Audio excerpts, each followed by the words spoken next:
فضل الرحمان کی عوام سے سیاسی رائے تبدیل کرنے کی اپیل، کہتے ہیں چین اور سعودی عرب نہیں چاہتے چیئرمین پی ٹی آئی دوبارہ آئے، دوسرے ممالک ان کے ساتھ چلنے کو تیار نہیں، جنہیں سابق وزیراعظم چور کہتا تھا عوام رائے تبدیل کریں، ذمہ داری عوام پر ہے، اسرائیل کی مدد کرنے والی مغربی قوتوں کے خلاف جنگ جاری رہے گی، اسرائیلی بمباری سے فلسطین آج کھنڈر میں تبدیل ہو چکا۔ OIC سے مطالبہ کرتے ہیں جرأت مندانہ فیصلہ کرے، ہم شانہ بشانہ آپ کے ساتھ کھڑے ہیں، میں کسی کی پرواہ کیے بغیر حماس کی قیادت سے ملنے گیا، حماس کی قیادت نے کہا کہ ہماری سب سے زیادہ امیدیں پاکستان سے ہیں۔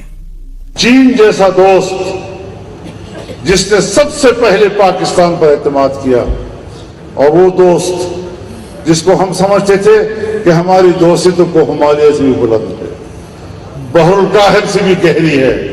سعودی عرب ہمارا دوست، ہر مشکل میں اعتماد پر پورا اترنے والا ملک، آج وہ بھی سہما بیٹھا ہے کہ اگر آئندہ الیکشن میں پھر کوئی اس طرح کا امین اور صادق آتا ہے تو پھر ہماری توبہ، ہم پاکستان میں پیسہ ضائع نہیں کر سکتے۔ سرزمین فلسطین پر صہیونی قوتوں نے ظلم کے جو پہاڑ توڑے ہیں، ہمارے بچوں پر 5000 کے قریب چھوٹے بچے شہید ہوئے،